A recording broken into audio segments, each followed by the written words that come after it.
So now you realize what you're dealing with. You're dealing with somebody that is exhibiting passive-aggressive behavior. So it's great when we know what we're dealing with, but how do we effectively deal with it? In this video, I'm going to help you to understand how to deal with the passive-aggressive and how to successfully make the situation work for you. If you're dealing with this situation, you can't miss this video.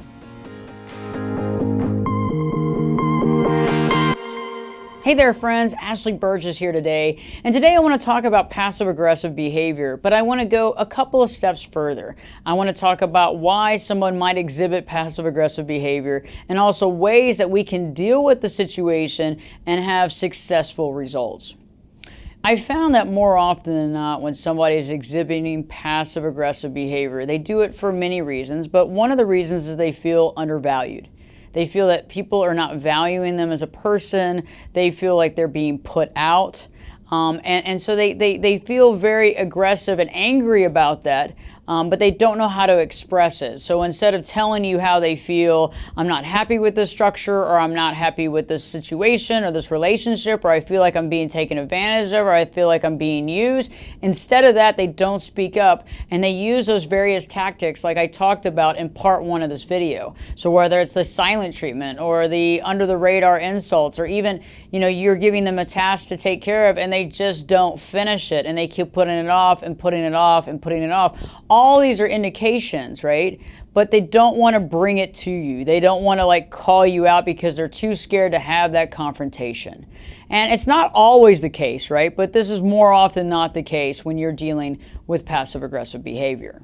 The difficult situation that I find many of us in is that when we are dealing with someone who is displaying passive-aggressive behavior, we don't know what's happening until it's kind of too late. And what I mean by that is that there's been all this water under the bridge. There's been the silent treatments. There's been the insults. There's been the behavior. There's the know-it-all attitude. There's the failing to finish things. But we don't put two and two together, right? Because we're all kind of in our own worlds at some point in time. And sometimes we just don't see that because we're not expecting to see that, right? We're not expecting that behavior. So sometimes things have already blown up by then.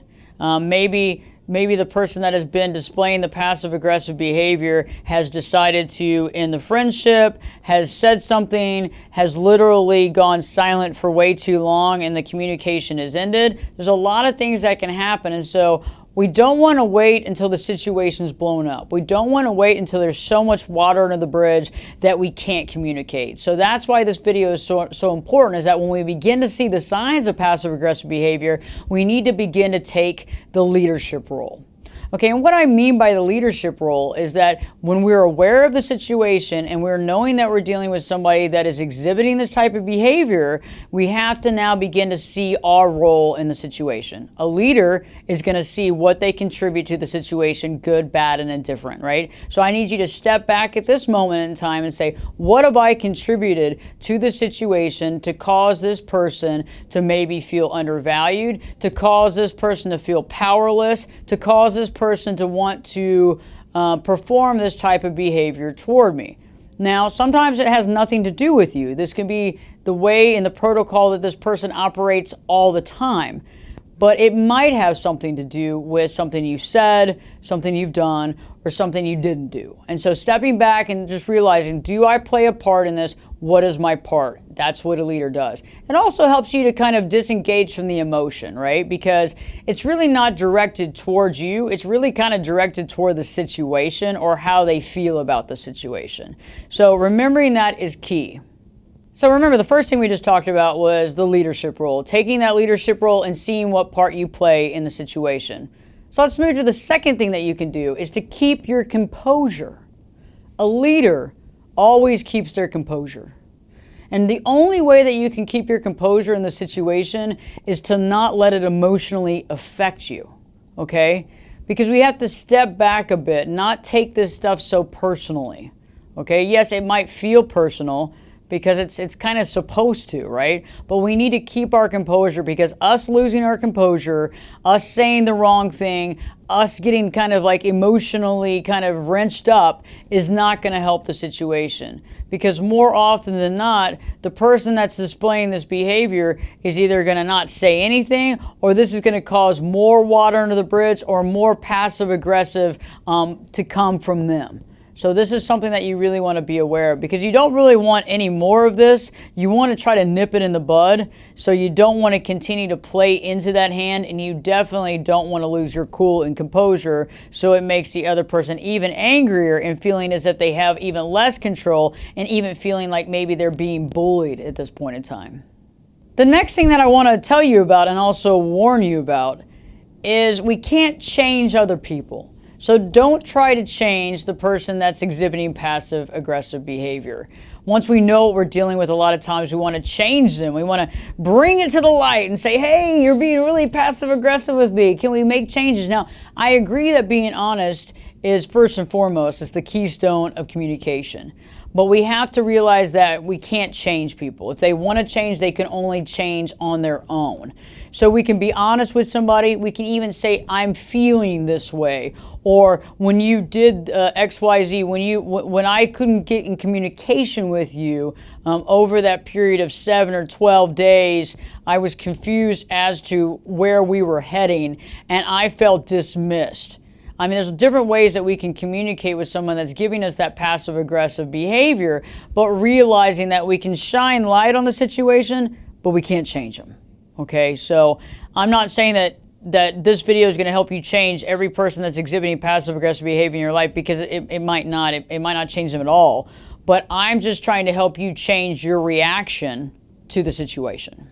The next thing that I want you to realize is that I want you to remember that tolerating this behavior actually encourages it. Okay? So I know that many of us don't want to rock the boat. We don't want to rock the boat. We want to go status quo and hope that everything just works out perfectly. But when you're dealing with a person that's exhibiting this type of behavior, when you allow it to be, you're encouraging that to be. And as you know, and I know, I don't like that type of behavior in my life. I don't want to co-sign on it. I don't want to accept it. That's not what I want to deal with. So we have to kind of step back and say, am I playing into this person's hand?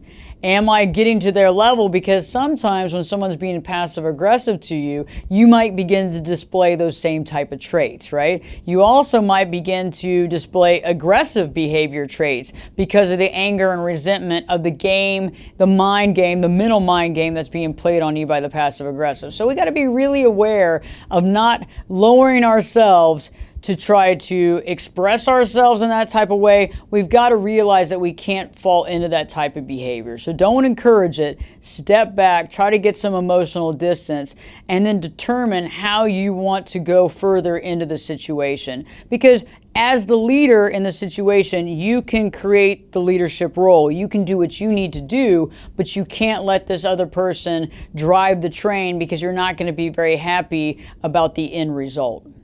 Last but not least is I advocate formalization of communication and effective communication.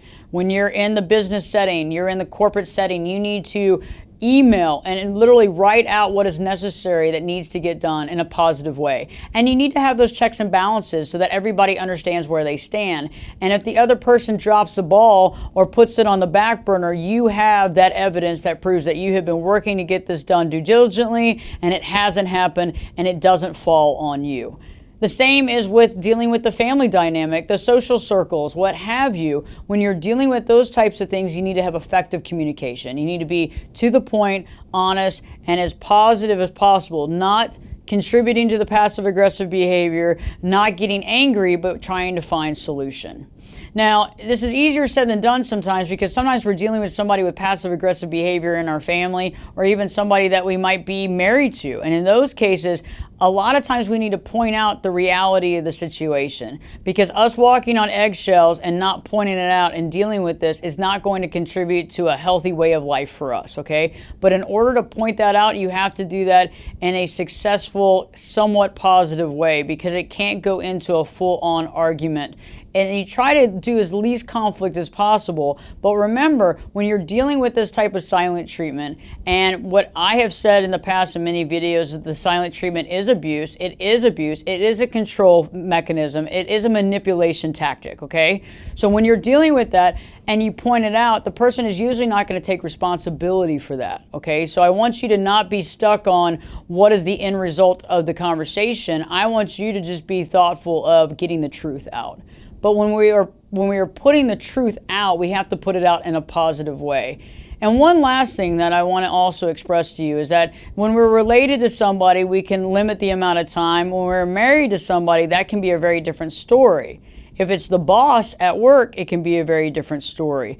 And we have to work to try to figure out how we can live true to ourselves and still deal with this other person, okay? If you're in a situation, though, that you don't have to deal with this person on a day-to-day basis, then I would want to limit the amount of exposure that I have with this person. And also, I wouldn't want this person to be in a position that can hurt me in any way financially, or someone that I have to pay to do something for me. Do you see what I'm saying? So if it's somebody that you're paying to do a job for you, somebody that's on your payroll, somebody that's working for you, what have you, you really need to think about it. Is this headache and heartache worth dealing with? Okay, because what I've found is that someone that is passive aggressive can cause a lot of headache. So if you're dealing with that silent treatment, you're dealing with those insults, and you're dealing with that type of behavior, and you're dealing with that know-it-all mentality, and you're dealing with somebody that's not finishing things, based on the fact that they're kind of indirectly trying to get back at you, you have to ask yourself the question, is their work or what they're giving you or what you're getting from them, is it worth dealing with this behavior? Okay, and that's why I say it's good to be honest before you decide to let go of the situation, because you have to give them the opportunity to understand why you feel a certain way, an opportunity to see clear how you're feeling about the situation. You just don't just end a conversation or end a communication or end a relationship with somebody without them understanding what prompted you to do that. Because we always want to give somebody the benefit of the doubt to correct behavior, but we have to realize that them correcting their behavior is way different from us changing them. Okay, so if you're experiencing this right now in a relationship, you got to kind of take a step back, figure out that leadership role, figure out what part you're playing in the situation, and then figure out how you're going to positively, successfully augment the situation, or how you're going to let the situation go and decide to kind of break ties at that point. Because life is challenging. We don't need to have these types of behaviors and these types of situations that we're dealing with when we're trying to get our work done, when we're trying to be successful, when we're trying to create something. We need to eliminate the barriers from our lives so we can actually achieve success. I hope this video has helped you. Please subscribe to the channel if you haven't already. And also give us a like on this video if this has helped you in any way. And also in the comment section, I'd like to hear your feedback. What are some things that you've done to deal successfully with the passive aggressive in the workplace? What have you done? What are some things that you've done to express yourself, but also to make the situation better and to try to come together and to cooperate together? Because that's what this is about, right? We hope that we can come together and understand each other's situation enough that we can cooperate and get the work done. You know what I'm going to say now? Well, okay. Don't forget to live your true life.